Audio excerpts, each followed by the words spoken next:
여러분, 간헐적 단식이라는 말을 혹시 들어보셨습니까? 하루 24시간 중에서 16시간은 굶고 8시간 동안만 먹는 것입니다. 16시간 공복을 유지하면 인슐린 저항성도 개선되고 세포가 노화된 세포들을 잡아먹는 자가 포식을 하게 된다고 합니다. 체지방도 감소한다고 합니다. 저와 같은 사람에게 필요한 것이 간헐적 단식이라고 할 수 있을 것입니다. 여러분 믿지 못하실 수도 있지만 저는 간헐적 단식을 하고 있는 중에 있습니다. 네. 16시간 동안 공복을 유지하지만 8시간 동안 먹기 때문에 안 빠지는 것이죠. 건강을 위해서 단식을 하는 것은 참 좋습니다. 하지만 단식이 금식은 아닙니다. 간헐적 단식과 같은 단식이 건강한 몸을 만들기 위한 전략적인 수단이라면 금식은 특정한 영적인 목적을 위해서 자기의 식욕을 절제하는 것을 의미합니다. 쉽게 얘기해 단식은 자기를 위해서 굶는 것이고 금식은 하나님을 위해서 굶는 것을 의미합니다. 오늘 이사야서 58장의 본문이 말하는 것은 단식이 아니라 금식입니다. 자기 자신을 위해서 금식하는 것이 아니라 하나님을 위해서 금식하는 것이 무엇인지를 오늘 본문이 잘 얘기해주고 있습니다. 똑같이 배고픔을 참는 행위인데 이스라엘이 하는 것은 자기 자신을 위해서 보이기 위한 단식이었던 것입니다. 하지만 하나님께서 기뻐하시는 금식은 그분의 뜻과 그분의 공의와 사랑을 위하여 하는 굶주림이었습니다. 우리는 지난 주일 기도에 대한 말씀을 들었습니다. 우리의 기도는 외식하는 유대인과 중언부언하는 이방인의 것과 같지 않다고 하였습니다. 사람에게 보이기 위해서 내가 좀 더 나은 존재로 보여주기 위해서 기도로서 어떤 증명을 하는 것이 아닙니다. 우리의 기도는 하나님 아버지를 향한 자유로운 기도이자 골방에서 드릴 수 있는 은밀한 기도인 것입니다. 금식도 그와 같습니다. 마태복음 6장은 금식할 때에 얼굴을 상하게 하지 말고 머리에 기름을 바르며 얼굴을 씻으라고 얘기하고 있습니다. 금식 또한 사람에게 보이기 위해서 나 자신을 위해서 하는 것이 아니라 하나님을 위해서 하는 것이라는 의미입니다. 그렇다면 이렇게 하나님의 뜻대로 하는 금식하며 기도하는 시간을 통해서 우리에게 일어나는 일이 무엇일까요? 하나님은 왜 금식이라는極단적인 기도의 방법을 우리에게 알려주셨을까요? 여러분 금식해본 분은 아시겠지만 사람이 음식을 먹지 않으면 처음에 나타나는 반응은 어떤 것이 있습니까? 짜증과 분노입니다.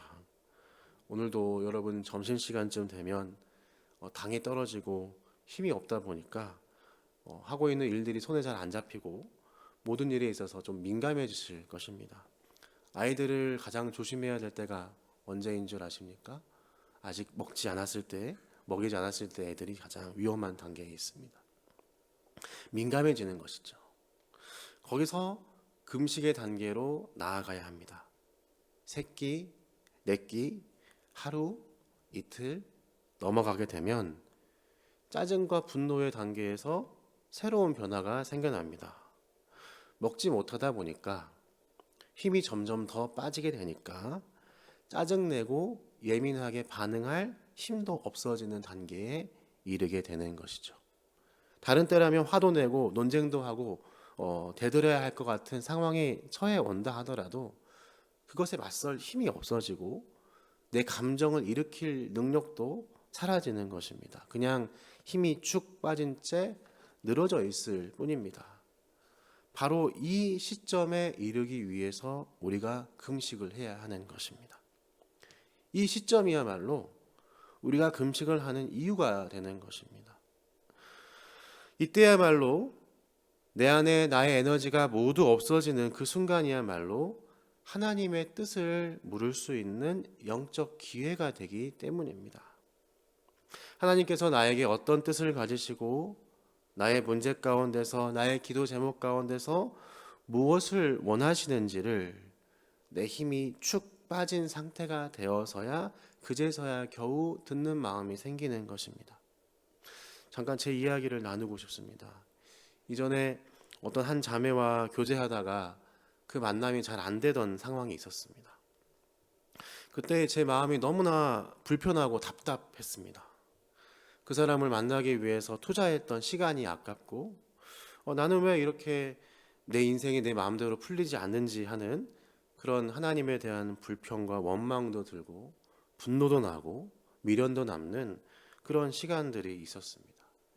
기도하러 혼자 예배당에 앉아서 1시간 동안 앉아 있어 보아도 기도가 잘 되지 않는 거예요. 답답한 마음이 있었습니다. 그래서 그런 답답한 마음에 한 선배에게 전화를 걸어서 좀 상담을 넋두리를 했었습니다.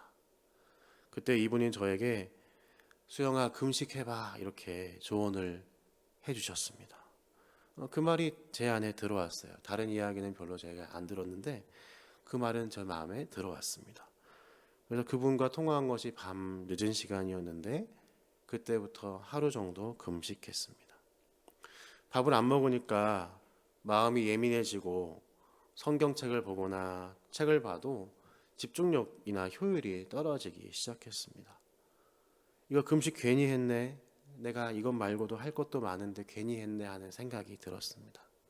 하지만 그런 시간들이 다 지나가고 밤이 되어 힘이 없는 상황에 하나님께 기도하며 그분의 뜻을 묻게 되었습니다. 하루 넘게 금식을 하니까 내 안에 에너지가 사라지니까 짜증나는 마음도 가라앉았던 것입니다. 답답한 마음도 가라앉고 불평, 원망도 가라앉고 내 안에 불안함도 가라앉았습니다. 그래서 그때에 하나님께서 이 사람이 아니라고 하신다면 내가 그를 위해서 얼마나 많은 시간을 투자했던 내 마음이 어떠하던 간에 상관없다.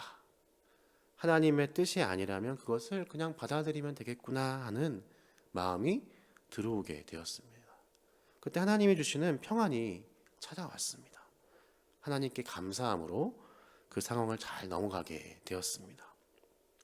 금식을 통해서 내 안에 나의 감정이 나를 지배할 힘이 잠깐 사라진 것이죠. 내 의지와 계획이 고집을 부릴 힘이 사라진 것입니다. 바로 그 상태에 하나님의 뜻을 묻게 되고 하나님께서 주시는 마음이 나를 설득하시게 되는 것입니다.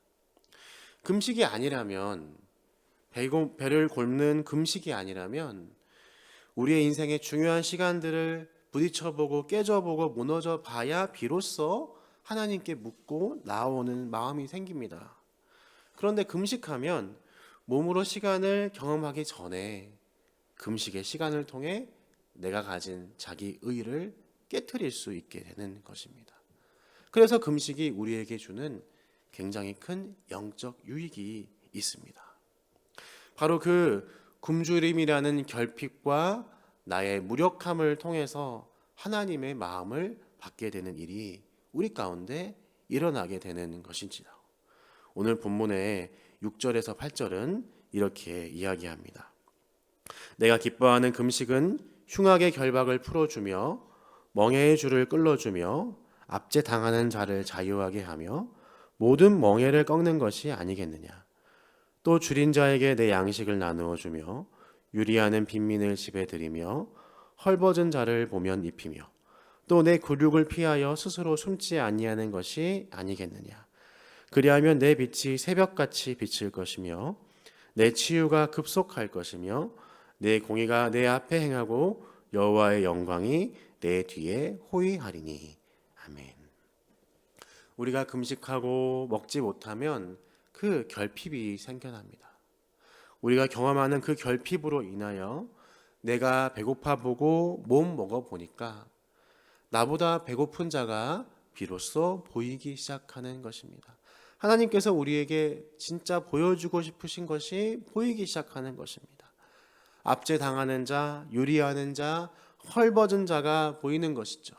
나는 이 금식 기간이 끝나면 먹을 수 있지만 그 사람들은 먹고 싶어도 먹지 못한다는 그 상태가 보이는 것입니다. 우리의 결핍된 상황을 하나님 사용하셔서 가난한 자들을 향한 하나님의 마음을 보여주시고 그것에 마음이 동하게 하여 주시는 것입니다. 금식의 결핍을 통해서 하나님의 마음이 어디에 있는지를 우리로 듣게 하사 변화하게 하시는 것입니다. 이것은 금식의 문제만이 아닙니다. 금식하지 않다 하더라도 우리는 삶의 어려움과 결핍을 경험합니다. 가정의 문제도 있고 경제적인 문제도 있고 여러 문제들이 우리 앞에 산적하여 우리는 그 문제들을 경험하고 살아갑니다. 하지만 그 결핍 가운데 기도할 때에 우리 안에 이루어져야 하는 것은 그 결핍과 어려움으로 인해서 불평하고 원망하고 하나님께 왜 도와주시지 않냐고 투정만 하고 있는 것이 아니라 그 결핍을 통해서 하나님 안에 있는 하나님 아버지의 마음을 발견해야 하는 것입니다. 나와 같은 결핍을 가지고 있는 형제와 자매, 우리의 이웃들을 나와 같은 나를 보고 계심과 동일한 긍휼의 눈으로 바라보고 계신다는 사실을 우리는 결핍의 상황을 통해서 깨달을 수 있게 되는 것입니다. 우리 예수님도 수시로 금식하셨습니다. 예수님의 사역은 금식의 사역이었습니다. 그분은 모든 것을 아시는 하나님이시기 때문에 금식하지 않아도 다 아실 수 있었고 다 깨달으실 수 있으셨습니다. 하지만 그분은 몸소 금식하심으로 우리 모두가 경험하는 배고픔과 결핍을 친히 체휼해 주셨습니다.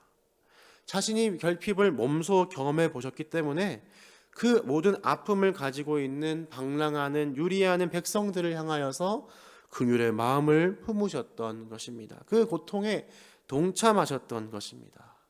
그 결핍을 통하여 우리를 죽기까지 사랑하셨던 것입니다. 우리 예수님은 의도적으로 고의적으로 결핍을 향하여 나아가셨던 것입니다.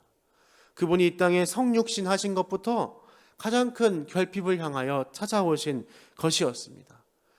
하나님이신 분께서 연약한 육체를 입으셨고 하나님이신 분께서 율법에 순종하셨습니다. 그 결핍을 몸소 체험하심으로 아버지의 마음을 따라 순종하기를 기뻐하셨던 것입니다. 그로 인하여 어떤 일이 일어났습니까? 11절 12절 말씀 함께 읽어보겠습니다. 여호와가 너를 항상 인도하여 메마른 곳에서도 내 영혼을 만족하게 하며 내 뼈를 견고하게 하리니 너는 물된 동산 같겠고 물이 끊어지지 아니하는 샘 같을 것이라. 내게서 날 자들이 오래 황폐된 곳들을 다시 세울 것이며 너는 역대에 파괴된 기초를 쌓으리니 너를 일컬어 무너진 데를 보수하는 자라 할 것이며 수축하여 거할 곳이 되게 하는 자라 하리라. 아멘. 우리 예수님께서 우리를 위하여 결핍을 몸소 경험하심으로 그가 우리를 향한 물된 동산, 끊어지지 않을 샘이 되어 주신 것이죠. 그리고 우리로 그 위에 회복되고 다시 세워지게 하신 것입니다. 여러분, 그것이 주님께서 우리를 위해 하신 일입니다. 예수 안에 있는 우리 또한 마찬가지입니다. 우리 안에 계신 성령 하나님께서 이미 우리 안에 하나님의 뜻대로 하는 결핍이라는 영적인 기능들을 내장해 놓으셨습니다. 우리 또한 예수님과 같이 하나님의 뜻대로 하는 근심으로 하나님이 기뻐하시는 긍휼의 마음으로 나아갈 수 있는 것입니다. 우리 안에 경험하는 결핍과 배고픔을 경험하는 그 순간이 하나님의 뜻대로 근심하고 하나님 뜻대로 금식하게 되는 변화의 순간과 영적 기회의 순간이 되는 것입니다. 여러분, 오늘 금요일입니다. 혹시 상황이 여건이 가능하신 분들이 있으시다면 이번 주말에 가능하면 금식으로 기도하는 시간을 가져보시면 좋을 것 같습니다. 분명한 영적인 유익이 있습니다. 이것은 단식이 아닙니다. 나를 위해서 하는 영적 단식이 아닙니다. 하나님의 뜻을 구하고 그분의 마음을 얻게 해달라고, 내 속에 내가 너무 많기 때문에 나를 비우고 싶다고, 내 의지로는 안 된다고 주의 말씀을 들려달라는 영적 근식입니다. 금식하다 보면 내가 하던 작업들, 가정에서의 집안일들, 자녀에게 해야 할 일들, 그것들이 잘 안 될 것입니다. 힘이 딸리고 집중이 잘 안 될 것입니다. 그래서 금식은 어쩌면 나의 하루 전체를 혹은 나의 반나절 전체를 온전히 하나님께 드리는 행위가 됩니다. 내가 할 수 없어서 무력화되기 때문입니다. 하지만 내가 힘을 빼는 그 무력해지는 시간을 통해서 하나님께서 일하심을 볼 수 있습니다. 여러분 혹시 마음에 감동이 있는 분께서는 금식하며 기도하는 것을 도전해 보시면 좋겠습니다. 여러분 금식해도 죽지 않습니다. 우리가 영적으로 살아갈 수 있는 길이 됩니다. 그 시간을 통해서 우리에게 말씀해 주실 것입니다. 함께 기도하겠습니다.